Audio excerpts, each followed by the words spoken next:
تعال اسمع قدس ابونا بيقول ايه. بسم الآب والابن والروح القدس الإله الواحد آمين. رسالة معلمنا بولس الرسول إلى أهل فيليبي إصحاح 2 من آية 5 لآية 8. بركاته فلتكن معنا آمين. فليكن فيكم هذا الفكر الذي في المسيح يسوع أيضا، الذي إذ كان في صورة الله لم يحسب خلسة أن يكون معادلا لله، لكنه أخلى نفسه آخذا صورة عبد صائرا في شبه الناس، وإذ وجد في الهيئة كإنسان وضع نفسه وأطاع حتى الموت، موت الصليب، والسبح لإلهنا دائما أبديا أمين. تكلمنا في المحاضرة الأولى عن من هو الله واحد أم ثالوث، وتكلمنا في المحاضرة الثانية عن سؤال ثاني، يعني السؤال الأولاني الله واحد ولا ثلاثة. المحاضرة الثانية تكلمنا في سؤال فتشوا الكتب التي تظن أن لكم فيها حياة وهي تشهد لي، وفتحنا من سفر التكوين لسفر ملاخي، ووجدنا ان من التكوين لملاخي اتكتب في 1500 سنة، واللي كتبوه اشخاص مختلفين على اماكن مختلفة، لكن كل واحد ذكر جزئية من حياة يسوع في وسطنا. فهذه شهادة العهد القديم كله. فاضل محاضرتين، النهاردة سؤال والمرة اللي جاية سؤال. الحقيقة السؤال بتاع النهاردة بيسألوه اخواتنا المسلمين. احنا بطبيعتنا لا نتكلم ضد حد، ولا نجرح في دين حد، ولا من طبعنا احنا بنحترم الناس ونحترم عباداتهم، بس من حقنا ان نجاوب على اي سؤال يتوجه لينا. وهذا سؤال موجود، وانا مرضتش اخده لانه هذا السؤال مش صدر من القنوات الفضائية، لكن صدر من ائمة الازهر. اذا كان المسيح هو الله فلماذا لم يقل انا الله فاعبدوني؟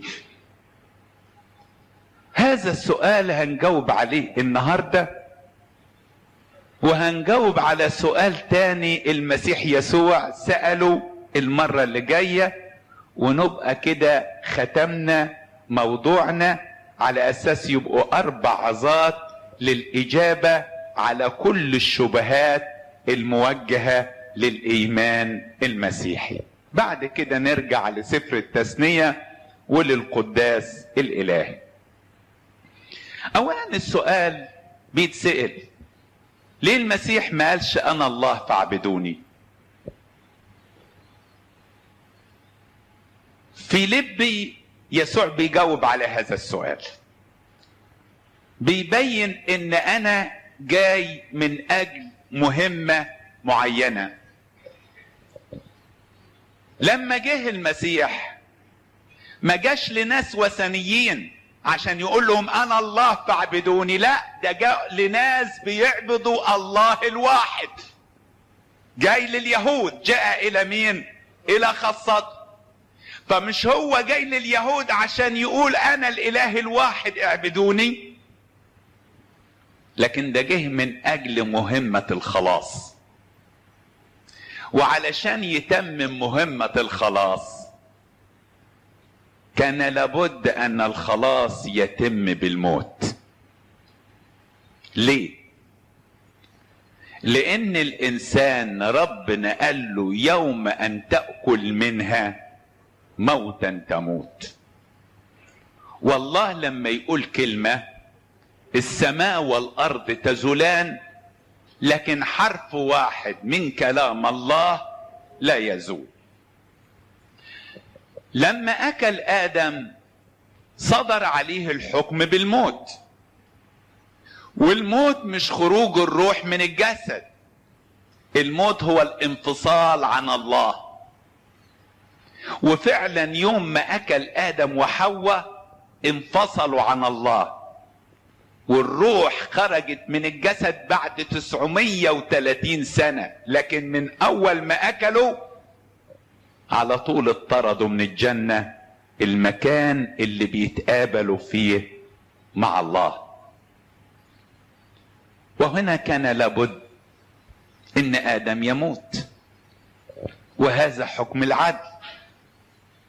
لكن رحمة الله تقتضي ان الانسان اولا مصنوع من التراب، والتراب مادة ضعيفة. نمرة 2، الانسان فيه ابوة وبنوة، ومادام فيه ابوة وبنوة، طب اذا كان صدر الحكم على ادم بالموت، ايه ذنب اولاده؟ ومادام ابوة وبنوة هناك وراثة، هناك وراثة.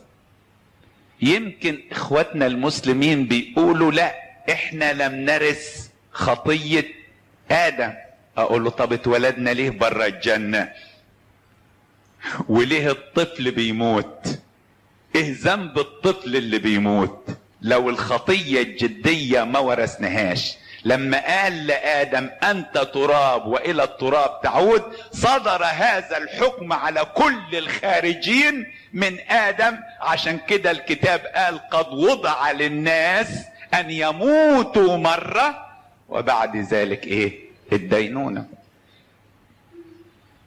الموت شهادة على ان احنا ورثنا من آدم. كان المفروض ربنا بعد ما طرد آدم، على فكرة لو ما فيش ميراث، يتولد قايين وهابيل، يروح واخدهم مدخلهم ايه؟ الجنة. انتوا بقى كده براءة، لما تغلطوا اطلعكم. كل اللي اتولد يوديه الجنة، ولما يغلط يطلعوا. لكن ده احنا كلنا اتولدنا في ارض الشقاء. اذا هنا لابد من الوراثة. يبقى انا تراب. نمرة 2، انا في ابوة وبنوة، ذنبي ايه؟ مادام في وراثة انا ايه ذنبي؟ وعلى فكرة الوراثة في جميع قوانين العالم محدش يقدر يتحداها. هات لي قانون واحد يتحدى الوراثة. يعني ايه؟ يعني انت اتولدت من اب غني وانا اتولدت من اب فقير، اقدر اعترض؟ اي قانون في العالم اعترض؟ اقول لا، انا ايه ذنبي؟ هاتوا الاب الغني ادوا له ابنه النص وادوني انا النص. لا، انت مش ابنه. الوراثه ده عامل مدام في ابوه وبنوه في ميراث.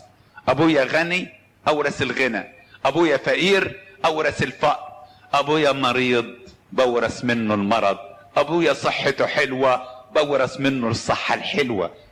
يبقى في هنا ميراث وفي هنا وراثه.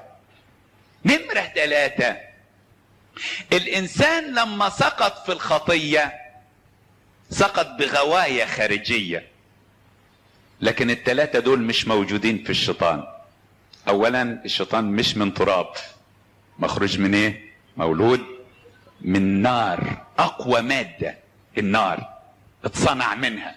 نمرة 2، محدش اغراه من بره، اغري من ذاته. نمرة 3، مفيش ابوة وبنوة عند الملائكة والشياطين، لا يزوجون ولا يتزوجون. في كل اللي سقطوا بغواية انفسهم وبمحض ارادتهم وهم كاملين، فكان لابد ان لا يكون لهم خلاص. طب الخلاص ايه؟ الانسان يموت. طب لو تاب ما ينفعش. ليه؟ لان هو قال اجرة الخطية موت. طب والتوبة ما تشفعش؟ لا ما تشفعش. ولا تشفع في العالم. ايه رأيكم؟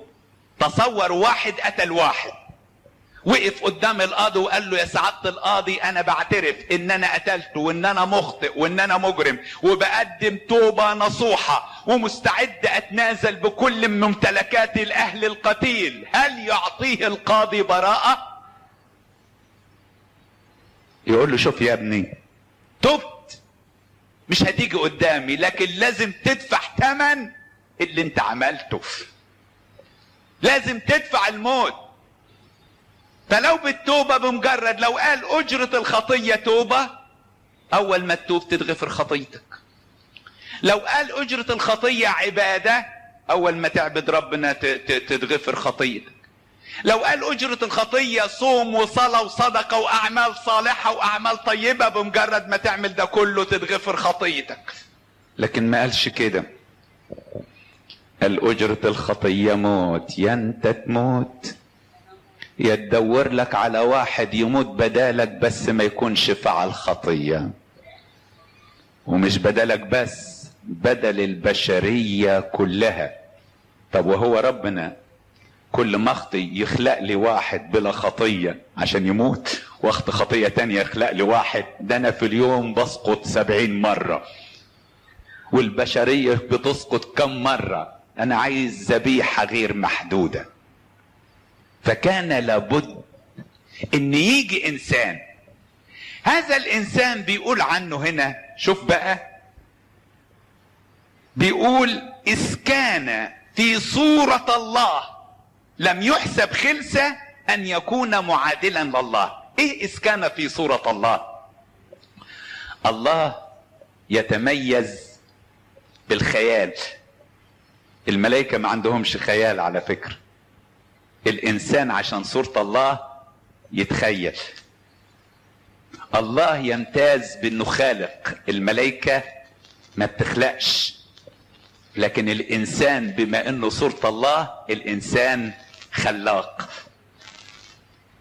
عشان كده في ميزتين موجودين في الله مش موجودين في الملائكة، لكن موجودين في الانسان. انت تقدر تتخيل زي الله بالظبط، يدعو الاشياء غير الموجودة كأنها موجودة. اقدر اتخيل؟ ايوه تقدر تتخيل. مش بيجي رسام يروح عامل لك حيوان ليه 10 رؤوس؟ مش بنرسم صور مش موجودة في الكون؟ يقول لك الصور دي من ايه؟ من وحي الخيال. انا بتخيلها. الله يتخيل، يدعو الاشياء غير الموجودة كأنها موجودة. ايوه. وفي حاجة، الملائكة المكان اللي ساكنين فيه من ساعة ما اتخلقوا هو ما اتغيرش. والشياطين المكان اللي سقطوا عايشين فيه هو يعني الشيطان بتاع النهاردة هو الشيطان من 2000 3000 4000 6000 سنة. لكن الانسان خلاق. هات واحد يصور لك الكرة الارضية من 200 سنة بس، شكلها ايه؟ البيوت كانت ازاي؟ اللبس بتاع الرجالة والستات كان ازاي؟ المعيشة كانت ازاي؟ ده كل يوم فيه تجديد. الانسان خلاق، يتخيل ويخلق. بص للطيور لقاها بتطير فوق، انا ما بطيرش. قعد يتخيل لغاية ما قدر يطير عن طريق الطيارة والصاروخ.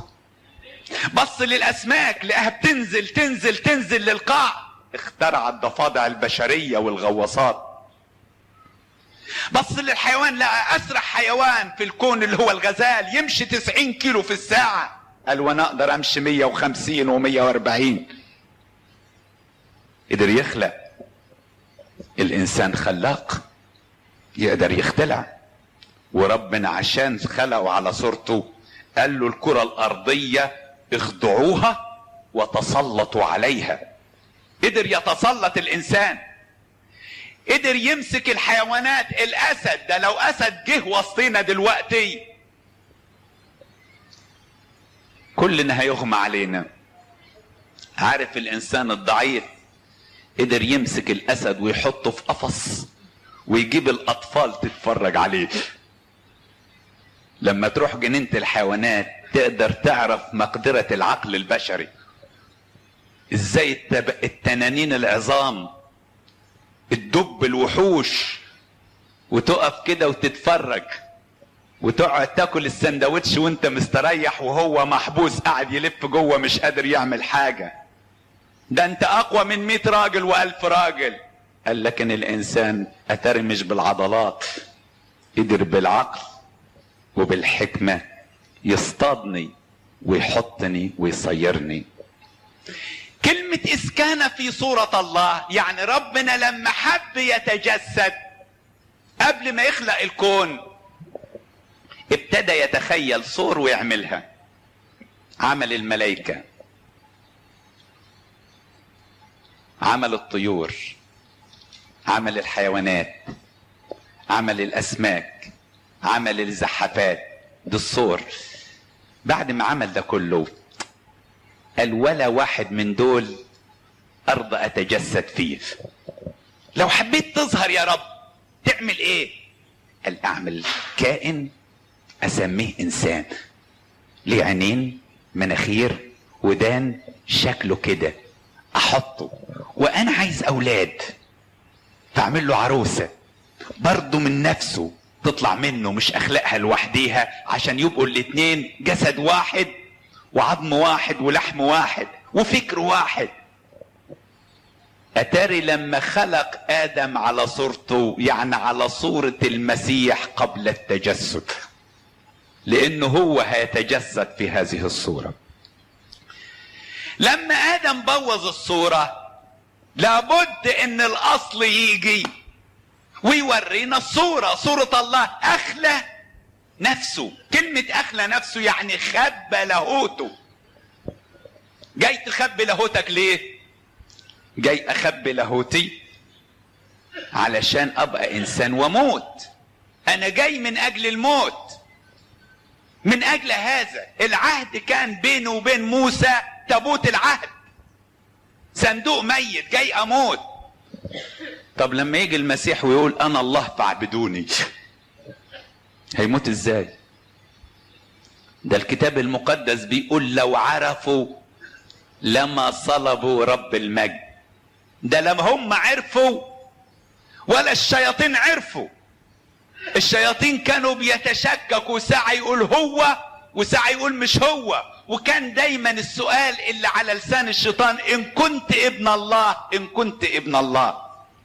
فهو اخلى ذاته، خد صورة عبد. تصور لما ملك يلبس صورة عبد وينزل وسط الرعية، كل واحد من الرعية كلمة يقول له خلي بالك انا الملك. طب ما انت الملك ما تظهر بصورة الملوكية، لابس لي لبس مقطع ليه؟ صح ولا لا؟ ما دام اخلى ذاته يعني مش عايز يظهر، مش عايز يقول. طب يقول له برضه في سؤال، ما دام مش عايز يقول احنا غصب عننا. لا، قال، بس قال بطريقة ما نفهمهاش الا بالروح القدس بعد صلبه. عشان كده قال حينما ارتفع اجذب الي الجميع. الروح القدس هيعرفكم كل شيء ويذكركم بكل ما قلت لكم. ماذا قال المسيح عن نفسه؟ عارفين؟ قال انه الله جاب الصفات اللي تدل على الله. عارفين كم صفة للمسيح تدل على انه الله في الكلام اللي قاله في الاناجيل؟ 27 صفة هقولهم دلوقتي. 27 صفة شوفوا تدل على اما ان المسيح يكون هو الله، اما انه يكون مجدف ولا ينفع ان يكون نبي من الاصل. اول صفة من صفات الله الازلي الواجب الوجود. لو سألت مين في الكون الازلي يقول لك الله. نلاقي يسوع في يوحنا 8:58 لما جابوا له المرأة التي امسكت بالفعل، وبعد كده خلصها من ايديهم قالوا له هل انت اعظم من ابينا ابراهيم؟ قال لهم ابوكم ابراهيم تهلل مش بان يراني، ممكن يراني بروح النبوة زي ما بالعام بيقول اراه ولكن ليس الان، لا تهلل بان يرى يومي، يعني يوم صلبي. فرأى وفرح. قالوا له يا راجل ده بينك وبين ابراهيم 2000 سنة وانت سنك ما وصلش حتى 50. يعني قالوا احنا هندي لك بقشيش. هو سنه كام؟ 31 سنة. ساعة ما قالوا له كان سنه 31 سنة. قالوا له احنا هنعتبر عمرك 50 سنة. شفت فين انت ابراهيم عشان ما كملتش 50 سنة؟ قال لهم الحق الحق اقول لكم قبل ان يكون ابراهيم انا كائن. كائن؟ عارف يعني ايه كائن؟ يعني ايجو ايمي، يعني الكلمة اللي قالها لموسى اهيا الذي اهيا يهوى، انا يهوى، انا كائن. طبعا اليهود فهموها، يمكن احنا ما نفهمهاش. على طول اتناولوا حجارة وعايزين يرجموه. قال لهم ليه؟ قال لانك انت قلت انا كائن معادلا نفسك بالله، لان الكلمة دي ما تتقالش غير عن الله. انك انت بتقول انا كائن، اي واحدة تدل على انه ازلي؟ لا، ده في آية تانية قالها يوحنا المعمدان في يوحنا 1:15 الذي يأتي بعدي صار قدامي لأنه كان قبلي. قبلك ازاي؟ ده الملاك مبشر امك قبل ما يبشر العذراء ب6 شهور، يعني انت اكبر من المسيح ب6 شهور. تقول لأنه كان قبلي. كان قبلك يا يوحنا؟ ايوه كان قبلي. يبقى اول صفة المسيح وصف نفسه بيها انه ازلي. تاني صفة انه وصف انه له ذات الكرامة الالهية. والكرامة بتاعت الله يقول في سفر اشعياء مجدي انا الله مجدي لا اعطيه لاخر، محدش ياخد مجدي.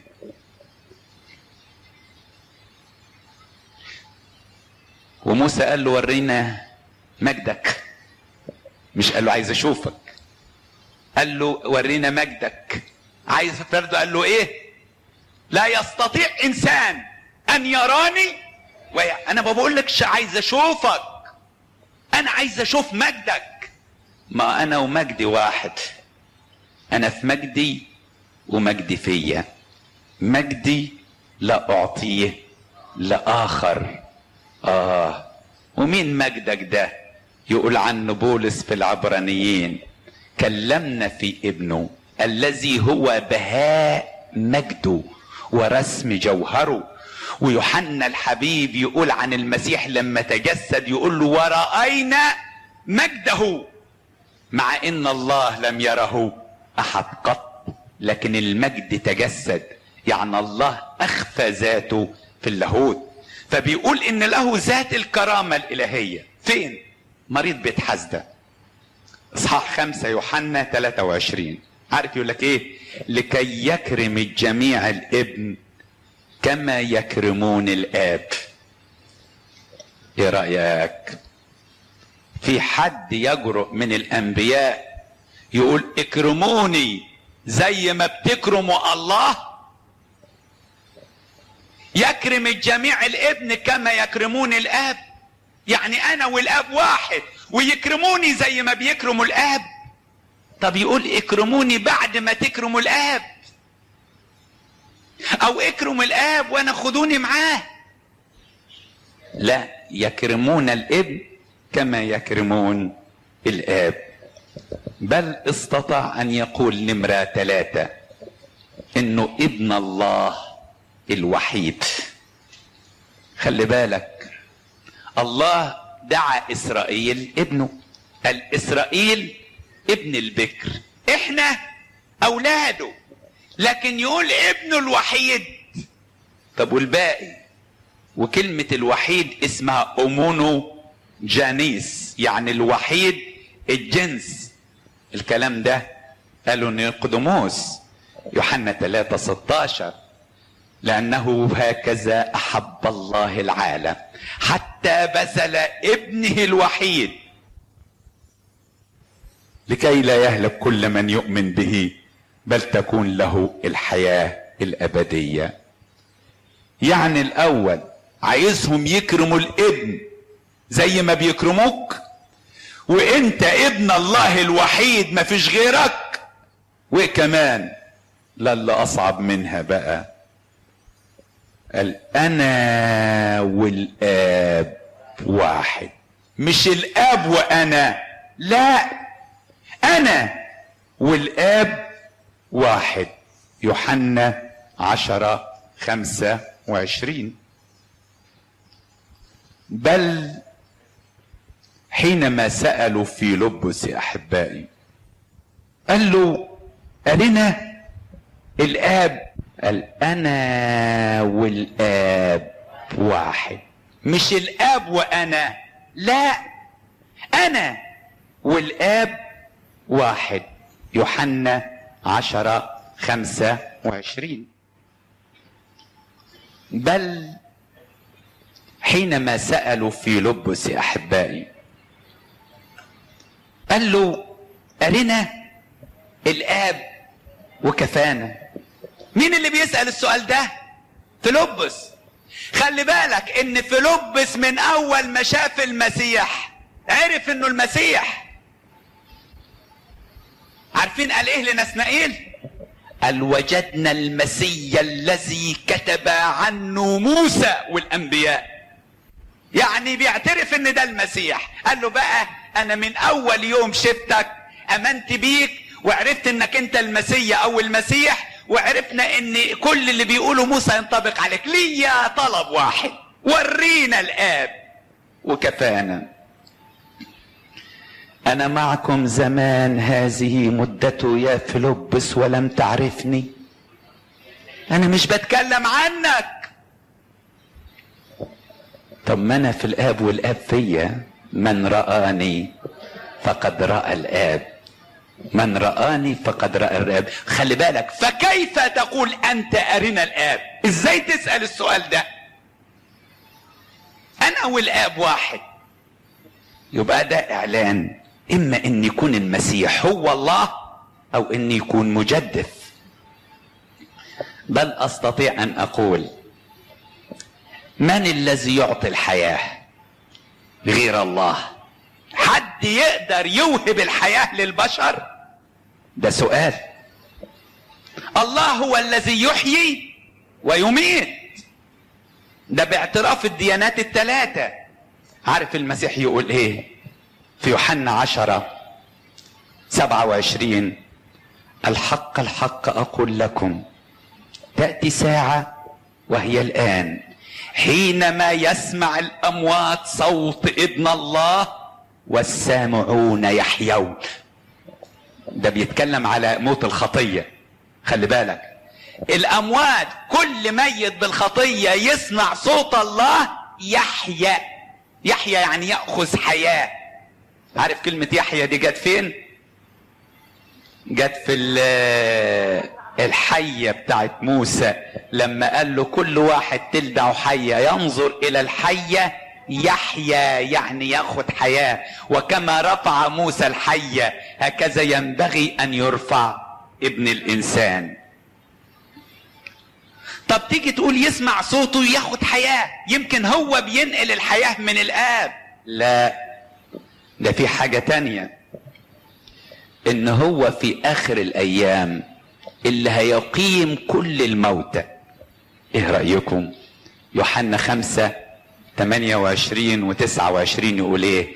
لا تتعجبوا من هذا فانه تأتي ساعة فيها يسمع جميع الذين في القبور صوته اللي هو ابن الله فيخرج الذين صنعوا الصالحات الى قيامة الحياة والذين صنعوا السيئات الى قيامة الدين. لما هو اللي هيقوم البشر اللي ماتوا من الاف السنين، صوته بس يقومهم، نرجع ونقول الراجل ده نبي ولا اعظم الانبياء؟ ده بشر. لا، يبقى اذا هنا اعلان ان اللي هو هيقوم كل البشرية، جميع من في القبور. وخلي بالك جميع دي تحوي ايه؟ تحوي من ادم لاخر واحد.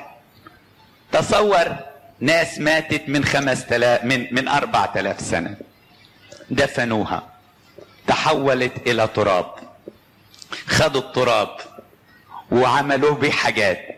ناس ماتت ونزلت في البحر، البحر كلوا السمك، بعد ما كل السمك الجثث بتاعته صدنا السمك وكلناه، دخلوا في جسمنا واحنا متنا وغيرنا راحوا. ازاي كل الاموات تتم هذه في لحظات؟ احنا دلوقتي بنتكلم عن كلامه، لسه اعماله اللي تدل على لاهوته. ازاي يسمع جميع الذين في القبور صوته، وبعدين يخرج الذين صنعوا الصالحات الى قيامة الحياة والتانيين لقيامة الدينونة؟ لو ما كانش يسوع هو الله يبقى ساب ايه لربنا؟ يبقى ما سابلوش حاجة خالص، ده يبقى سرق مجده بالكامل. كل البشر اولاد ادم. قال له انت جاي منين؟ من التراب والى التراب تعود. ده ينطبق على جميع الانبياء بما فيهم ايليا اللي طلع هينزل ويموت. طب والمسيح قال ايه عن نفسه؟ جاي منين؟ يوحنا 6:28 لقد نزلت من السماء. نزلت، خلي بالك، نزلت من السماء ليس لأعمل مشيئتي بل مشيئة الذي ارسلني. الانسان يسوع بيقول نزلت. الصورة اللي في صورة الله نزلت، الله نزل وتجسد وتجسم واتحد بلحمنا. نزلت من السماء ليس لأعمل مشيئتي بل مشيئة الذي ارسلني. واحد يقول لي طب ايه الفرق بين مشيئته ومشيئة؟ المشيئة الانسانية، لان احنا اتفقنا مع بعض هو صار انسان بالكامل واتحد بالله الكامل. انسان زيه زيك، انت ليك مشيئة خاصة ولا لا؟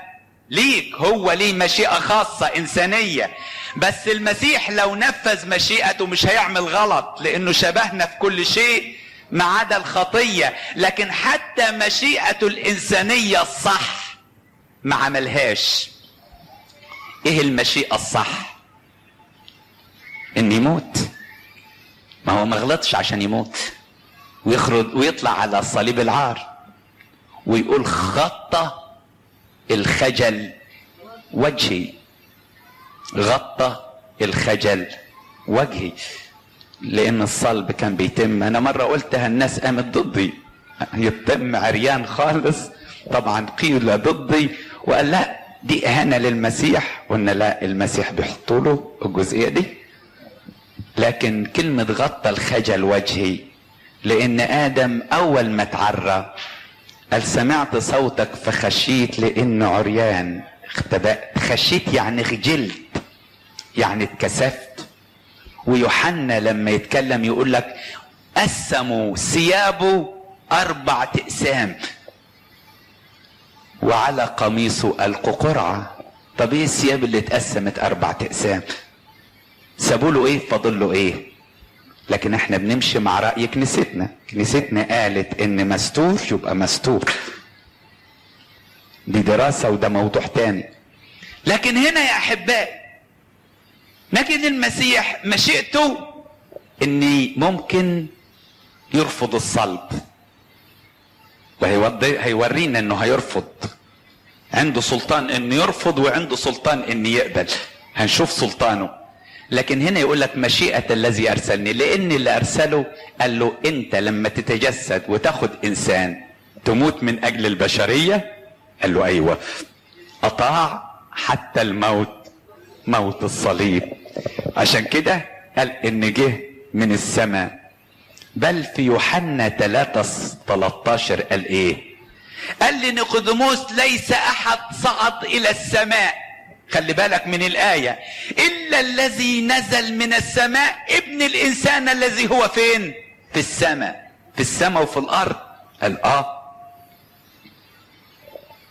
حتى الملائكة لما طلعت لقته فوق، ولما نزلت لقته تحت. قالت المجد لله في الاعالي وعلى الارض، يعني هنا وهنا الاتنين. يبقى اذا هنا يا احبائي ده الاعلان بتاع صعود المسيح. يوحنا المعمدان اكد هذه الجملة. عارفين اكدها فين؟ يوحنا 3:31 جم بيقولوا له ايه؟ بيقولوا له اسكت، مش الراجل اللي انت شهدت له الناس كلها جريت وراه. عارفين يوحنا قال لهم ايه عن نفسه؟ الذي من الارض هو ارضي ومن الارض يتكلم، الذي ياتي من السماء هو فوق الجميع.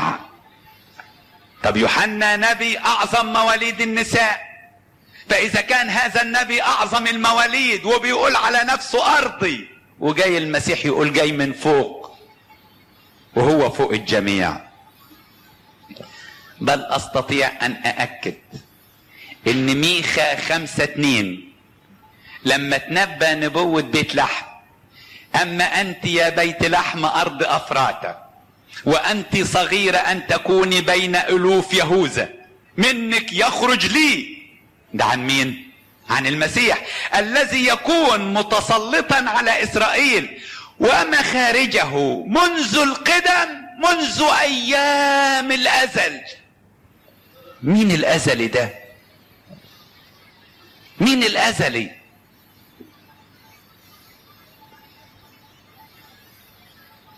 في يوحنا 16:28 لسه في 8 قال خرجت من عند الآب وأتيت إلى العالم وأيضا أترك العالم وأذهب إلى الآب. يبقى ده إعلان. في إعلان عاشر لا ينطبق على أي إنسان، إن روحه ملكه. مين في البشر روحه ملكه؟ في كل الديانات اليهودية والإسلامية والمسيحية أرواحنا بيد الله، لكن هو أعلن إن روحه ملكه. قال في يوحنا 10:28 ليس أحد يأخذها مني. روحه ما حدش يقدر ياخدها مني، بل أنا أضعها من ذاتي. طب ما يمكن مجبر على كده. قال لا، لي سلطان أن أضعها ولي سلطان ان اخذها. ادي سلطان بيعلن السلطان الاله. لي سلطان ان اضعها ولي سلطان ان اخذها. مين ده اللي ليه سلطان؟ وعلى فكرة عندما جه يموت الكتاب يقول احنا رأسه وسلم الروح. احنا نسلم الروح. عارف لو في دي اسلم الروح مش هسلمها ابدا. يجي يقول سلمنا، اقول له لا مش هسلمها دلوقتي، اصبر عليها 2000-3000 سنة، دي كل واحد روحه غالية عليه والحياة حلوة. لكن احنا رأسه وسلم الروح، دي صورة جميلة. صفة تانية من صفات الله، الله نور السماوات والارض. ده مين اللي بيقول كده؟ الاسلام. وماذا تقول اليهودية؟ تقول الرب نوري وخلاصي ممن اخاف، يعني بتأكد الكلام. وماذا قال يسوع؟ انا هو نور العالم. انت النور؟ امال الله راح فين؟ لما انت نور العالم وما انتش الله، امال الله فين؟ ده الله نور لا يدنى منه. عشان كده قال في يوحنا 8:12 انا هو نور العالم، من يتبعني فلا يمشي في الظلمة بل يكون له، خلي بالكم، نور الحياة، مش النور العالمي، لا، نور الحياة الأبدية. مرة واحد سأله، قال له كده بالحرف الواحد: أيها المعلم الصالح. ما قالوش لا تدعوني صالحا، لا، قال له لماذا تدعونني صالحا؟ ليه انت بتدعيني صالح؟ خلي بالك، انا الله فاعبدوني، ليس احد صالح الا واحد وهو الله. ويجي يقول انا هو الراعي الصالح. ايه ده بقى؟ انت مش قلت ليس احد صالح الا الله؟ وانا الراعي الصالح. ده احسن راعي في الكتاب المقدس داوود. عارف داوود اول ما قعد على العرش وبقى راعي اسرائيل، اول مزمور كتبه داوود قال ايه؟ الرب راعي فلا يعوزني شيء. الراعي محتاج لراعي، فداوود بيقول انا عملوني راعي والرب اللي بيرعاني يرعاكم. لكن يسوع يقول لك انا هو الراعي الصالح، والراعي الصالح يبذل نفسه عن الخراف. جميع الرعاة الذين جاءوا قبلي هم سراق ولصوص، مش الانبياء، الرعاة. في فرق بين الانبياء والرعاة. الانبياء دول اصحاب رسالة، بوسطجي بيوصل لك رسالة. لكن مين هم الرعاة؟ نوعين: رعاة دينيين ورعاة مدنيين. الرعاة الدينيين الكهنة، والمدنيين الملوك. الملوك والكهنة دول الرعاة اللي بيرعوا الشعب، دول بيرعوهم دينيا ودول بيرعوهم ايه؟ سياسيا. لما نيجي نشوف الرعاة دول السياسيين، داوود اعظم ملك سرق مرات اوريا وقتلوه. واحد ليه 99 غنمة خد الغنمة وقتله. ادي داوود زنى وقتل، سراق ولصوص. احسن راعي في الكهنة في العهد القديم هارون، عمل عجل وسرق مجد الله وقال هذه آلهتك يا إسرائيل التي أخرجتك بيد شديدة. ادي احسن ما فيهم. لكن ده هو الراعي الصالح اللي لا سرق مجد الله ولا سرق حاجة من حد، بل قال له ايها الاب انا مجدتك على الارض. وهنا يظهر الاعلان الكبير ان هو الراعي الصالح في صفة من صفات الله. يوحنا 11:25-26 رقم 12، ان هو القيامة والحياة. مين ده اللي يكون القيامة والحياة؟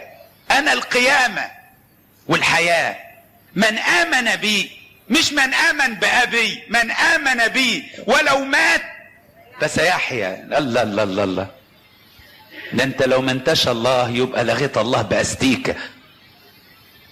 حطيت الايمان بيك وحطيت القيامة بيك وحطيت الحياة فيك.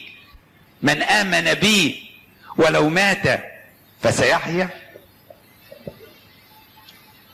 حاجة تانية من صفات الله وحده، نمرة 13، يسوع يستجيب الدعاء. يوحنا 14:13 و14. عارف يقول ايه؟ مهما سألتم باسمي فذلك افعلوا، مش ابي افعله. مهما سألتم باسمي فذلك افعلوا، ان سألتم شيء باسمي فاني افعله. انت اللي تفعله. طب مين اللي بيستجيب الدعاء لما تصلي له ويفعل ينفذ؟ يا ريت حتى قال افعله باذن الله، لا، قال افعله. هو يستجيب الدعاء، هو القيامة والحياة، هو الراعي الصالح، هو القادر. ودي صفة من صفات الله. يوحنا 15:5 بيقول ايه؟ بدوني لا تقدروا ان تفعلوا شيئا من غيري. وجت في الموعظة على الجبل بدوني في متى لا تقدروا ان تفعلوا شيئا. ده في حاجة صفة لو ما كانش المسيح هو الله يبقى مخرف كبير، ان هو اللي هيدي الروح القدس. يوحنا 16:7 يقول ايه؟ خير لكم ان انطلق، لانه ان لم انطلق لا يؤتيكم المعزي، ولكن ان ذهبت ارسله اليكم. انت ترسل روح الله؟ انت يا انسان ترسل روح الله، مش تطلب منه انه يجي، لا، ارسله اليكم. الا اذا كان هو الله، هو وروحه واحد، هو وروحه واحد. ده اللي قاله المسيح عن نفسه. قال حاجة تانية، كل ما هو للآب لي. في آية في يوحنا 17:10 قال فيها ايه؟ كل ما هو لي فهو لك. دي اي واحد يقدر ايه يقولها، صح ولا لا؟ اي واحد من حضراتكم يقول له يا رب كل ممتلكاتي ليك، صح؟ لكن مين يجرؤ يقول له كل ما هو لك فهو لي؟ يعني ممتلكاتي ملكك وكل ما هو ليك ليا. لا، دي محدش يقدر يقولها، محدش يقدر يقولها. النص الاولاني سهل، كل ما هو لي هو لك. يقصد بمين؟ الناس اللي انا هجيبهم هيبقى لك. كل ما هو لك المجد اللي كان لي عندك قبل كون العالم. من هو الديان في جميع الاديان؟ مش الله. مين هيدين العالم غير الله؟ عارف المسيح في متى 7:22 يقول ايه؟ كثيرون سيأتون لي في ذلك اليوم ويقولوا لي يا رب أليس باسمك تنبأنا، أليس باسمك أخرجنا شياطين؟ أقول لهم اذهبوا عني أنا لم أعرفكم. الله، أنت اللي هتدين الناس؟ أيوة، أنا اللي هدينه. مين يريح التعابة غيره؟ متى 11:28 تعالوا إلي يا جميع المتعبين والثقيلي الأحمال وأنا أريحكم. متى 13:8 قال عن نفسه إنه هو رب السبت. رب يعني سيد، رب السبت. ياه، يعني انت سيد السبت. عارف يعني ايه سيد السبت؟ يعني هو اللي انشأه، هو اللي ادانا السبت. ان ابن الانسان هو رب السبت ايضا. لا، في صفة تانية اللي هي صفة رقم 21. قال انه ازلي، وبيقول انه موجود في كل مكان حيثما اجتمع 2 أو 3 الى اسمي اكون في وسطهم. متى 18:20. يعني لو 2 بيصلوا دلوقتي في الكنيسة، احنا دلوقتي هو موجود في وسطينا. وفي كنيسة في دميان الهرم موجود في وسطيها، وفي كنيسة في استراليا موجود في وسطيها، وفي بابا دوبلو موجود في وسطيهم في نفس الآن. في نفس الآن. مين يقدر يتواجد في أي وقت وفي كل مكان والكل يشوفه؟ صفة الانتشارية ان موجود في كل مكان ولا يخلو منه مكان. في متى 21:25 بالصفة رقم 22 قال حاجة لم يقولها شخص من قبله. قال السماء والأرض تزولان لكن كلامي، ياه، مش كلام الله، كلامي أنا لا يزول. من ده اللي بيقول ده؟ صفة عجيبة، أزلي أبدي موجود في كل مكان، نور العالم، كلامه لا يزول. بل استطيع ان اقول انه قال عن نفسه انه صاحب السلطان للكون كله. قد دفع الي كل سلطان مما في السماء وما على الارض وما تحت الارض.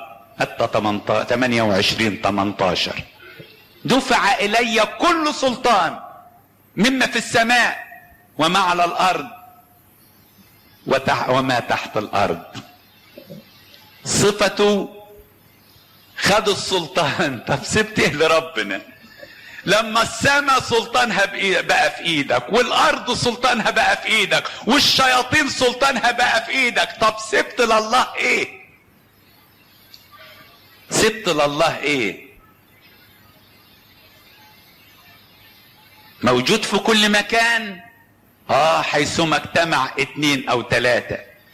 طب موجود في كل زمان؟ ايوه، ها انا معكم كل الايام والى انقضاء الدهر. عارفين مين اللي قالها دي؟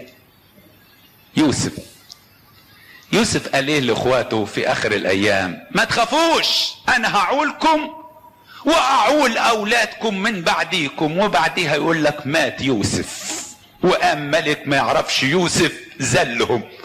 يوسف الكلمة اللي قلتها واسعة عليك شوية، تعولهم ما دام انت حي، ما دام انت حي تعولهم. لكن ده اللي بيقول ها انا معكم كل الايام والى انقضاء الدهر، يعني موجود في كل ما زمان.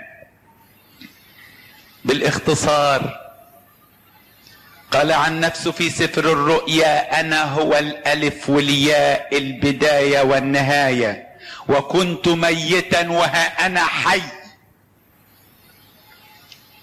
انا الالفا والاوميجا، انا الاي والزد، انا الاول والاخر، انا بداية الكون ونهاية الكون. لم يصور قبلي اله وليس بعدي اله. ايه تاني؟ في رؤيا 1:18 بيقول المسيح عن نفسه لي مفاتيح الهاوية والموت، وليه مفتاح السماء يفتح ولا احد يغلق. بل قال عنه سفر الرؤيا الاصحاح 2:23 عن المسيح أنا هو فاحص الكلى والقلوب. مين يفحص الكلى والقلوب إلا الله وحده؟ مين؟ بعد هذه الصفات التي قالها المسيح عن نفسه، بس قال في الآخر جملة، قال إن ما كنتوش تؤمنون بي بسبب كلامي اللي أنا قلته ده كله، آمنوا بسبب اعمالي اللي هنتقابل بيها المرة الجاية ان حب الرب وعشنا له كل مجد وكرامة الى الابد امين.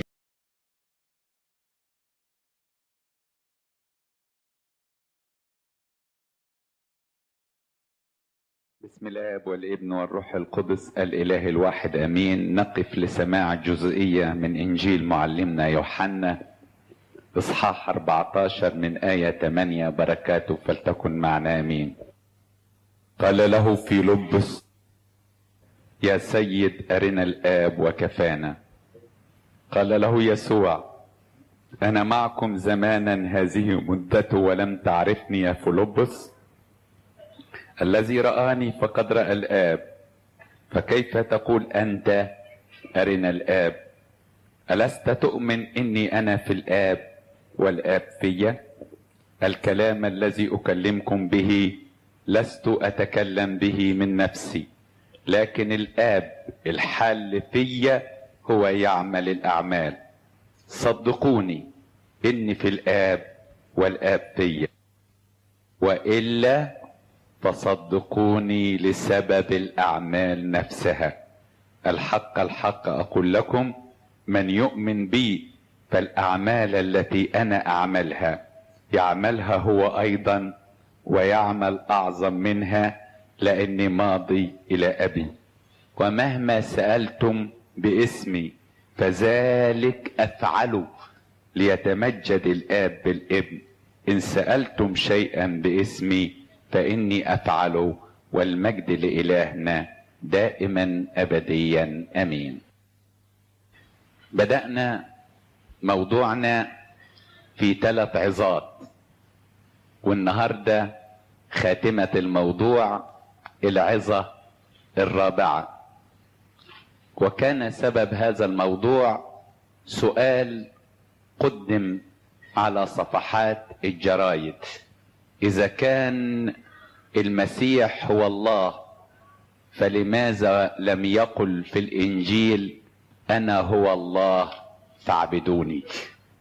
وكان لابد لنا أن نجيب على هذه الأسئلة، فتطرقنا لموضوع الله بالكامل. تكلمنا في المحاضرة الأولى عن هل الله واحد أم 3، ولخصنا الكلام وقلنا إن الله واحد ولكن ذو 3 صفات شخصية. كلمة أقنوم يعني شخص، يعني قائم بذاته لكن مش منفصل عن الأقانيم. وقلنا ربنا علشان يقرب معرفتنا ليه خلقنا على صورته ومثاله، فنحن فينا الذات ونحن فينا العقل ونحن فينا الروح. الذات هي الوجود، والعقل هو التفكير، والروح هي الحياة. وإذا سألت أي إنسان في أي دين من الأديان 3 أسئلة هيجاوب بكلمة نعم. لو قلت له هل الله موجود يقول لك نعم. لو قلت له هل الله الموجود عاقل أو غير عاقل يقول لك الله موجود وكلي العقل. لو قلت له إن الله الموجود العاقل حي ولا ميت يقول لك هو الحي وهو الحياة نفسها. ورغم كل ذلك أن الوجود غير العقل والعقل غير الحياة، والذات والوجود في العقل في الإله الواحد لا يجعل 3 بل واحدة. لا يمكن أن نتقبل إلا إله واحد، ودي علامة الانفرادية. ولا يمكن أن نتقبل إن الله مفرد ملوش حد، لأن الله فرد وجمع، وجمع المفرد تعظيم. جمع المفرد في اللغة العربية تعظيم. يمكن الكبار في السن فيكم يفتكروا الملك فاروق لما كان يقول نحن فاروق الأول ملك مصر. نحن لأن ده الملك، فهو جمع وهو فرد. كلمة فرد يعني ملوش شبيه، وكلمة جمع يعني محدش يقدر عليه، لأن المفرد من غير جمع يتغلط مهما كانت، لأن الكسرة غلبة الشجاعة. فلو قلنا إن الله فرد مش جمع هنقول يبقى البشرية كلها والكون كله جمع، فهل يستطيع الجمع أن يغلب المفرد؟ فهو فرد رمز أن ليس له مثيل، وهو جمع رمز إنه لا تقدر قوة أن تقف أمامه. من ذا الذي يقول فيكون والرب لم يأمر؟ دي كانت الفكرة. وقلت في نفس الجملة إن الله خبرة وليس فكرة، لأن الحاجة اللي بتستوعبها بمخك بتسوتها. اللي يفهم المسألة يبقى سيد المسألة، واللي يفهم الميكنة يبقى سيد الميكنة، واللي يفهم الله يبقى سيد لله. والله يحتوي الكل لكن لا يستطيع أن يحتويه أحد، لأن كل الأفكار والعقول ملائكة وبشر محدودة، والله في حد ذاته غير محدود. ولا يمكن للمحدود أن يستوعب غير المحدود. كانت المحاضرة الثانية يا أحبائي هي عبارة عن سؤال سأله المسيح للتلاميذ ولليهود. قال لهم فتشوا الكتب التي تظن لكم فيها حياة وهي تشهد لي. ومسكنا طول الكتاب المقدس من التكوين لملاخي، أنا أقصد العهد القديم مش الجديد. هذا الكتاب اتكتب في 1500 سنة، اللي كتبوه 40 كاتب على مراحل مختلفة من نوعيات مختلفة. منهم اللي تعلم حكمة المصريين، ومنهم جاني الجميز، ومنهم راعي الغنم، وأنواع كتيرة، منهم الكاهن ومنهم النبي ومنهم ساقي الملك. ولكن يا أحبائي عمر ما في كتاب اتجمعوا وكتبوا وكتاباتهم تتكلم عن شخص واحد. وعرفنا ازاي نحكي حياة يسوع اللي موجودة من التكوين لملاخي، وكل اللي حصل له مكتوب في الكتاب، وقلنا الأسباب. وهذه هي المحاضرة الثانية. كانت المحاضرة الثالثة ماذا قال المسيح عن نفسه. واتضح لينا في المحاضرة الثانية اللي قاله المسيح عن نفسه ما ينفعش غير حاجة من اتنين: إما أن يكون هو الله، وإما أن يكون مجدد. ما ينفعش يكون نبي، لأن نسب لنفسه كل صفات الألوهية اللي احنا اتكلمنا عنها. النهاردة بقى محور كلامنا آية يا أحبائي في إنجيل يوحنا 14:11. بيقول لهم ايه؟ صدقوني وإلا فصدقوني لسبب الأعمال نفسها. إن ما كنتوش تصدقوني من أجل كلامي، يعني كأن المحاضرة دي اللي فاتت ما كويس إن واحد يتكلم عن نفسه، لا ده بيتكلم ويفعل، لأن الكلام لوحده ما يسدش، لكن الفعل هو اللي يسد.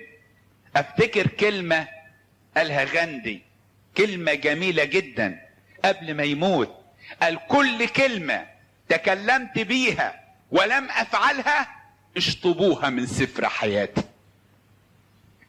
كل كلمة تكلمت بيها ولم أفعلها اشطبوها من سفر حياتي.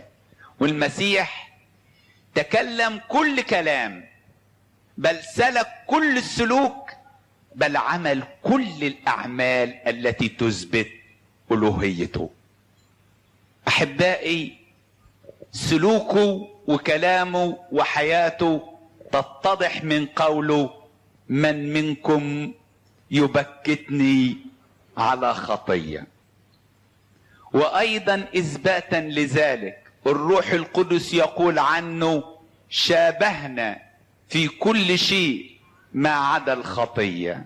حتى عند إخوتنا المسلمين جميع الذين ولدوا من البشر نخصهم الشيطان ما عدا عيسى بن مريم وأمه، جاء ينخصهم الشيطان فنخص في الحجاب.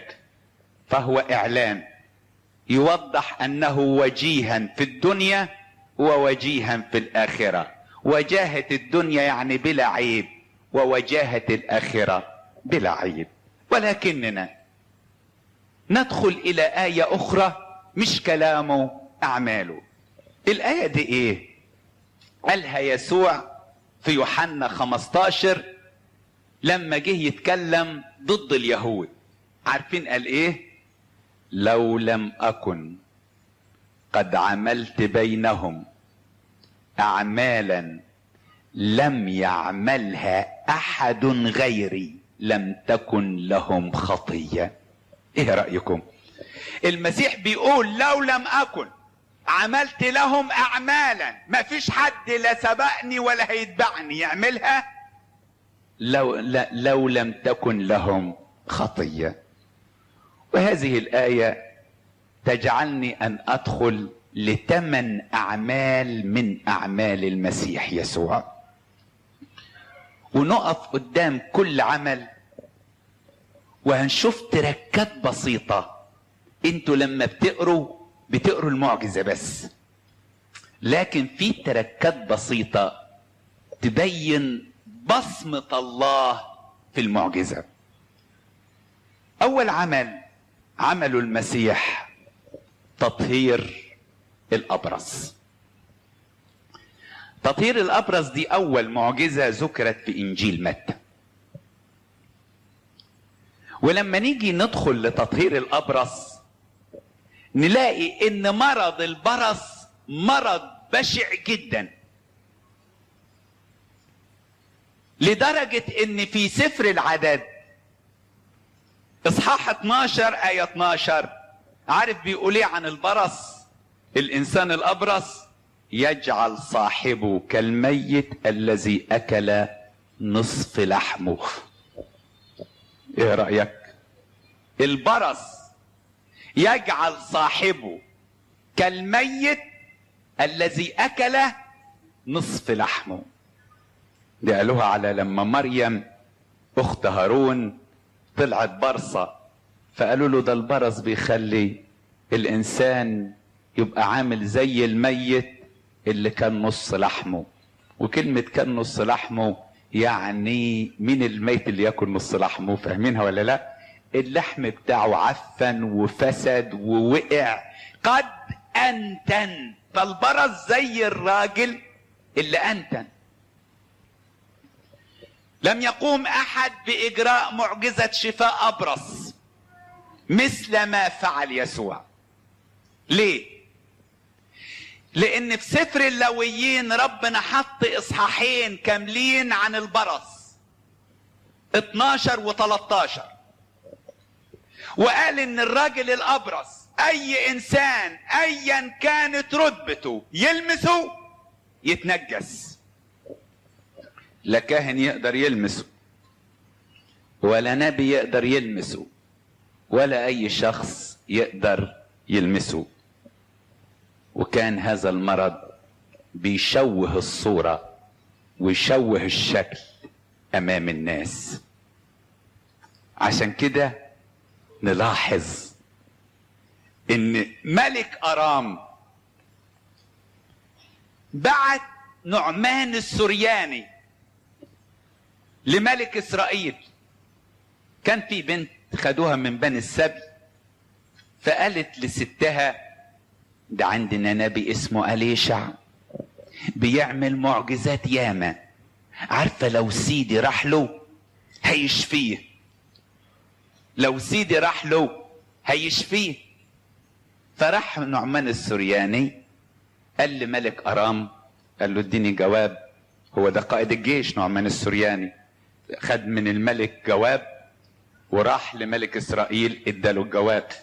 عارف ملك أرام مش راح لأليشع، اما راح لمين؟ لملك إسرائيل، يقول له اشفي نعمان السرياني.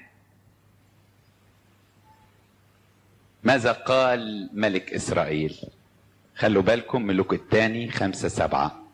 عارفين ملك إسرائيل عمل ايه؟ شق هدومه، مزق ثيابه، وقال ايه؟ هل انا الله؟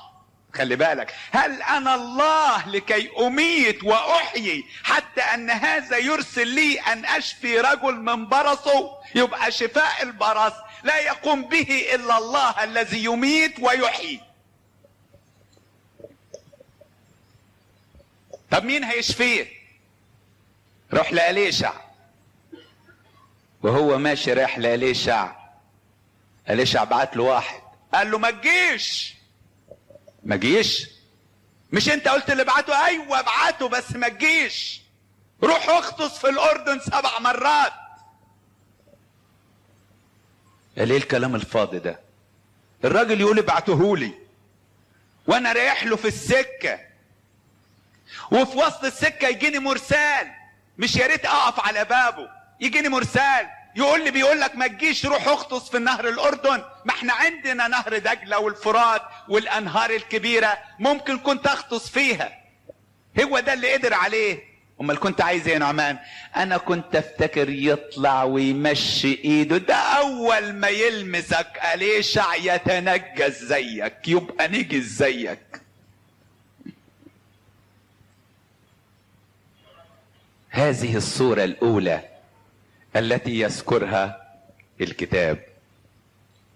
وخلوا بالكم ان يسوع كان دايما يشفي الابرص بلمسة مش بكلمة. لو شفاه بكلمة يعني معناها خايف يقرب له، لكن بلمسة. ويكفي ان اول ابرص يأتي ليسوع يقول له ايه؟ ان اردت تقدر ان تطهرني. وكان المفروض ان يسوع يقول له ايه؟ كان يقول له ربنا عنده المقدرة، ربنا يقدر على كل حاجة، ليس لي لك اللي ربنا اللي يشفيك، اعطي المجد لله. لكن المسيح يقول له ايه؟ اريد فاطهر.